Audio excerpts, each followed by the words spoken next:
you ever heard the name Nautica Malone? If you've never heard that name before, you're gonna learn it today. And I must say to you right now, trigger warning, the contents of today's video is going to be very sensitive. So the video that I'm talking about with Mr. Natica Malone is this one right here. Hi, how are you? Good. Have you been here before? Yeah. Sir, you need to leave. Unacceptable. Unacceptable. Call 911. I don't know how much of that video I'll be able to show you, but he went to an establishment where the women are scantily clad while serving coffee, and he wasn't wearing pants. It was assumed that he was, doing activities that were not suitable for the environment that he was in. After that video went viral, he decided to, I don't know how, what kind of words I can say on YouTube, but he decided to self-delete after that video went viral. And the reason I want to talk about this is because I am seeing a lot of conversations on Twitter regarding the story. I am so surprised that there is so much division in the comment section on Twitter, because honestly, I thought this was like something that was straightforward and everybody would agree. There is no way that you can go to a business establishment and expose yourself like that. The fact that the barista was prepared to video you means that you have been doing it quite a while now. At least for that day, she has seen your face before. There is no reason for you to be doing that at a business establishment. And I see a lot of people blaming the person who posted the video or took the video in the first place and saying that she should not have posted that and that it's her fault that he decided to. All right, let me say this before I continue. The answer is never to. Let me say that right now. Regardless of what you're feeling in the moment, regardless of what's happening around you, I promise you, it can take so long for you to come out of the circumstance that's causing you to feel the way you feel, but I promise you, doing that is never the answer. Never the answer. It's also not okay in a situation like this to blame somebody who is simply trying to protect and to advise about creepy men for the actions of creepy men. This is what it looks like when nobody holds you accountable, even in your death. Nobody holds you accountable because now it's sympathy seeking time. What he did is sad and tragic.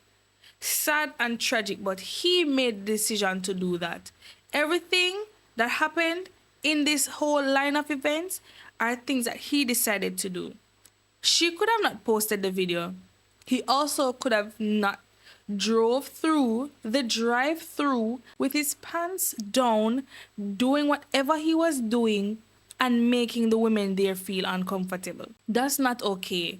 And being called out for something you did that is clearly wrong, you don't blame somebody for calling you out for being wrong. You apologize for that because you were wrong. It's not like they assumed, that he was doing something. He did it and he was wrong. He knew that he was wrong. He didn't try to explain himself. He didn't try to make any excuses. He was ashamed because he knew that what he did is wrong. So for people to try to make him some kind of victim, that's not beneficial to anybody. And I don't know if I'm coming off as harsh, but the fact that they were blaming the women, it really didn't sit well with me at all. And then another thing I hear them say in the comment section is that it's so ironic that the person filming him is so scantily clad, but she can judge him for not wearing pants. Are we okay? These are two different things. She's in her work uniform. She's in her work attire.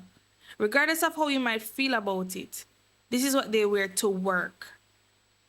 She's in her workplace at work and she's not naked.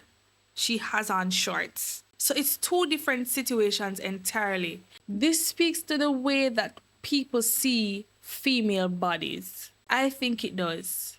Or the type of entitlement that people feel too, that men feel to female bodies. If I was him, I wouldn't even want to be filmed in the first place.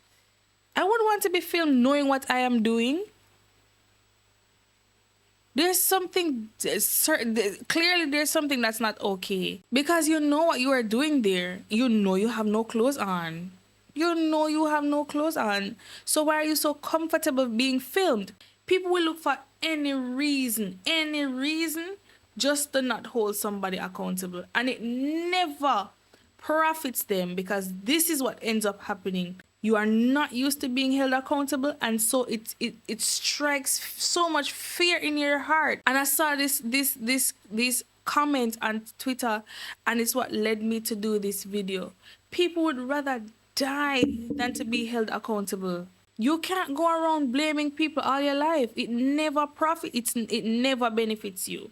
At some point, you have to look in yourself and say, I was wrong. I shouldn't have done this. What can I do to grow? It's insane that people are actually taking the side of somebody who was sexually assaulting people at their workplace. You don't expose yourself to people simply because what? Because they're wearing what they choose to wear gives you the full right to just expose yourself and do what you want to do. No. So while what he did was very sad and very tragic, at the end of the day, it's his decision, and nobody should hold any blame inside for anything that somebody else has decided to do. That would have blown off in probably maybe a month tops. Probably would have still made the YouTube videos, but like, your life would have continued. I don't know what quality of life you would have now, but I'm sure after a while people would all forget about it. Also, let this be a lesson to all of us about self-control. All of us, not just men, all of us. We have to learn to control ourselves. And this is not me preaching to anybody, because I'm not perfect. I need to learn it too. But we need to master self-control. So many things can be avoided if we just practice some self-control. Sometimes we're the villain. Yeah? Sometimes we're actually wrong. Sometimes we can say, you know what, I was actually wrong. Nobody's right and perfect all the time. So if those two things were done, we would be having a totally different conversation right now. To that lady who filmed this, people are saying you shouldn't have. I understand why you did. Because if he didn't even have the self-control to go home to do something like that, if he didn't even have the control to, okay, I got away with it once, let me not do it anymore. If he didn't have the self-control to do that, what else could he possibly be doing? What else could he possibly have done after that moment? So I understand why she would film and post. I totally get it. We have to learn how to control ourselves. I'm pretty sure there are other things that I wanted to say, but I just cannot remember. All that being said, this situation is very tragic. Very tragic. I offer my sympathy to his wife and his child or children. I don't remember if he had more than one child. And his extended family and friends. When these things happen, sometimes we don't think about how they affect the other people in the equation, the people that aren't highlighted. I know this has to be a really tragic situation for you. There are a lot of things that you are learning all at once, and I wouldn't even want to imagine what it feels like to have so many things just coming down on you all at once. So I really want to offer my sympathy and condolences to his family. It's really hard, really tragic. Another child has to grow up without a father, without their biological father, at least in their lives, and that's always sad and terrible. Another road could have been taken. Lessons could have been learned here. Missed a great opportunity to learn something, to change something, to grow. Yeah, we have to be careful. We have to really be careful about where we allow our minds to wander. Did you hear about this story before? I would love to hear what your thoughts are on this situation. Do you think she was wrong for posting that video? Or should he just not have been there in the first place?